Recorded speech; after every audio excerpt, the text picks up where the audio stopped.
Friday night at the GMHBA, it was meant to be the storyline of Jeremy Cameron and his race towards the ton. The Cats finals bound, playing at home, and a little sideshow that had been simmering for weeks. This wasn't about ladder position, not a percentage race. This was about that 100. 79 goals before the first bounce, 21 shy of that magical ton. In an era where 100 goals are as rare as rocking horse poo behind your couch. But here it was, in front of their own crowd against an Essendon side with a team that really is patched together with gaffer tape and a little bit of hope. The hope was real. There was side bets, people talking about having a scoreboard. There was even scoreboards in the crowd. But every time he tried to get the mark, there was something going on. Every pre-match conversation somehow landed on the same question. Could he do 100 in one night? But footy has a way of really taking scripts, ripping them up and throwing them in the bin. The Bombers, they had no interest in being the background characters in someone else's fairy tale. And the young babies showed a little bit of fight. Let's run that intro, like and subscribe, and get into it.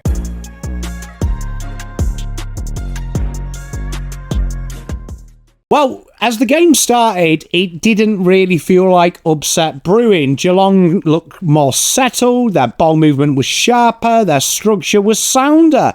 But there was a twist that most of us didn't see coming. Jeremy Cameron ghosted. It was his apprentice, Shannon Neale, who, for me, has been building some incredible blocks of form over the last 2 months, took centre stage. And we even had some jokes that maybe he could be the first to kick the ton. He had 3 goals in a blink of an eye, bang, bang, bang, each one different, a contested grab, another one with an fabulous lead and body position, and another one just being at the plain drop of the ball.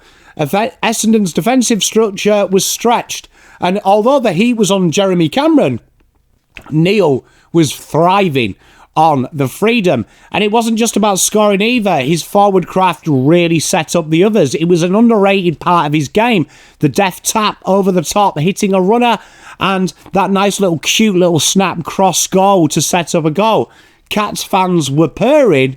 The Bombers couldn't find many avenues to go. Upstats, Carlton VFL, mid-season recruit Liam McMahon, who has been waiting really to play this role for his entire life. Strong hands, smart leads, very strong set shot, and he slotted their only goal of the term, giving them at least something to cheer about. The Cats went in at quarter time, 4 goals 5-29 against 1 goal 2-8.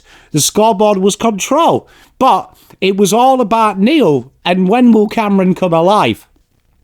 The second quarter, it turned.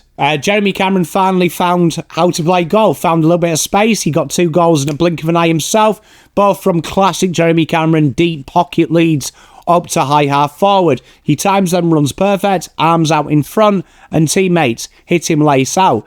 This was really that beginning of that thing. You can feel the energy in the room. The statements were going to be made. And from that moment, it wondered if this was going to be a personal highlight reel for Jeremy Cameron. But Geelong were tinkering. Remember, they went into this game with Dangerfield rested, Jack Martin a lay out, presumed rested. Blitzarves, Mr. Fix-It, he was everywhere, playing deep forward and pinch hitting in the ruck. And Jai Clark had his moments off the half-back line, particularly after Jack Henry's hammy went. The ball was living in Geelong's forward half, but they weren't ruthless. They were trying to be too cute, at times overusing it, and it felt really fascinating. It was like they were trying to play with their food a little bit, experimented, if you will, before finals with some little positional shifts. And Essendon were hanging on. But Archie Roberts was calm. He was impressive in this second quarter, really looking to turn defence into attack. Andy McGrath, the former pick 1, pushed back into the midfield. He had his moments and looks like they've maybe missed a trick playing him down halfback. And Liam McMahon was a constant threat. 2 goals, 3-15 played, 7 goals, 10-52, a near 40-point lead. But it didn't feel like the procession it was built. And it really did feel like Geelong were being very wasteful, although being experimental.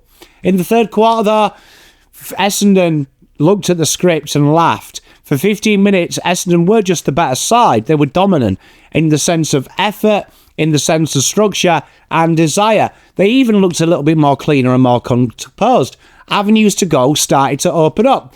Brad Scott swung Kako onto the centre bounce and he looked very, very good. That slipperiness, that annoyance, which really does remind me of a lot of the small forwards that are playing this role now. We've seen the Wizard, we've seen Rankine do this. This is something that for me, he didn't just survive, he thrived. Burst from stoppage, was clean, and really took on players. He wasn't scared of taking Bailey Smith on. He shifted the energy. McMahon started to club marks. Merritt, even he got a goal. Dursma, who has really struggled, he was starting to grab and really look good. And Gresham, a man that is much maligned, he chimed in, and suddenly the margin went down to 21. And suddenly there was a little bit of belief here. Then Baby Bombers were starting to have a little bit of a tail wag, and they were backed up by their middle-aged and older players.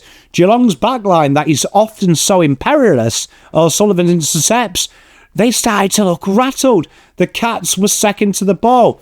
But Myers, in his 150th, he found some space and really got them back on the front foot. Was composed, split the corridor at times, and 79-47, although Essendon had won the quarter, Geelong showed their class. And that was the big thing that was lacking from Essendon. They had their moments, but it's about just being able to execute when it counts. After that third quarter chaos, order was restored in the fourth. There was no more little tail wags. Essendon started to look tired. Another injury came as well, which is absolutely breaking. Archer May, he rolled his ankle. Leman Lawal was inexplicably pushed into a sickening landing from Dylan Shield. Even though he was courageous, he was subbed out, and yet they still ran, they still tried, but fatigue just opens the gaps. And Geelong, they were just superior, more polished. They did what it did. But the big bag, the big finish, the Jeremy Cameron 20-goal game didn't happen.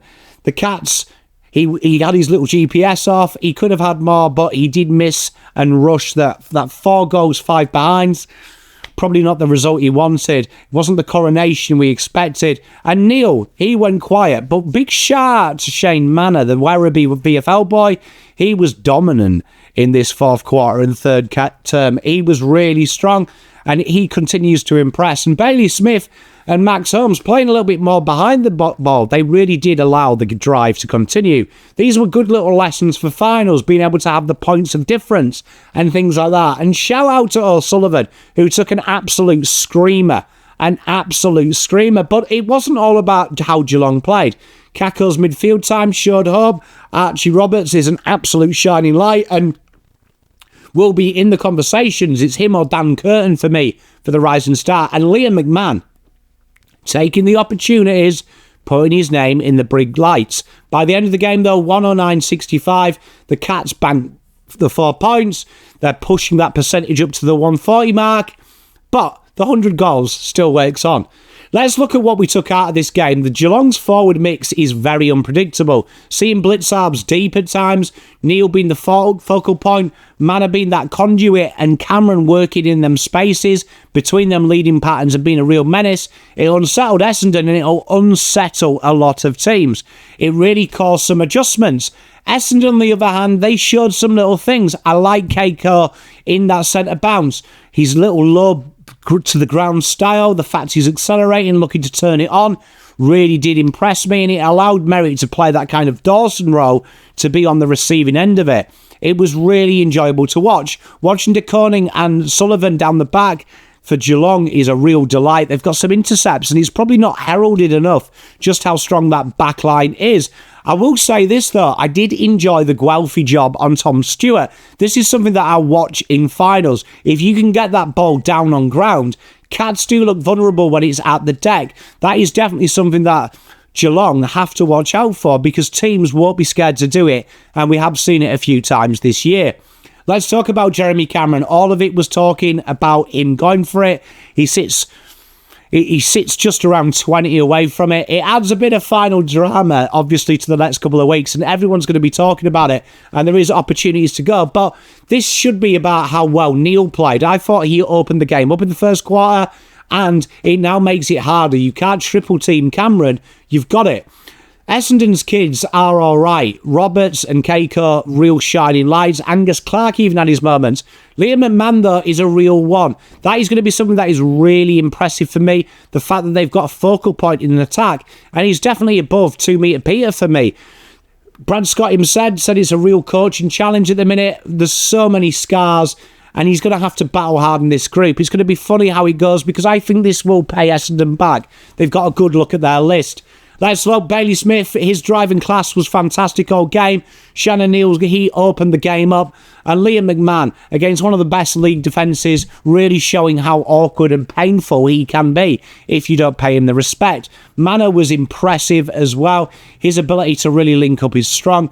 But Archie Roberts, under siege, his poise and being reliable is really all the hope Bombers have got to put into there. So what did we learn? Geelong, it was another reminder that even in a night that had some narratives, they've got so many layers, they can experiment, they can find you a way to hurt you that is different. And they are a definite dangerous side going into finals and probably need a little bit more hype. There is ways to beat them though, and Essendon showed that. For Essendon is another hit in that medical room. But there is a little bit of resilience. Obviously, we're going to have to start talking about the win-loss numbers at the times. But while there is injuries, there is some shining lights. Kako in the midfield. Roberts looks composed. And McMahon definitely looks like he's a real diamond in the rough for them. And probably a forward option they didn't have 6 months ago.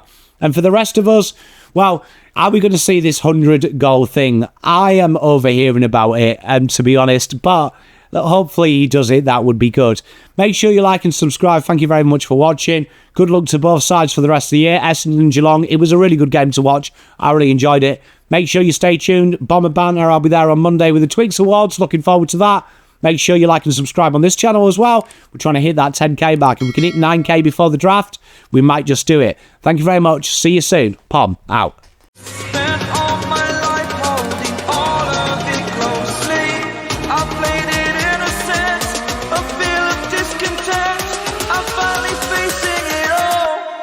Fearless.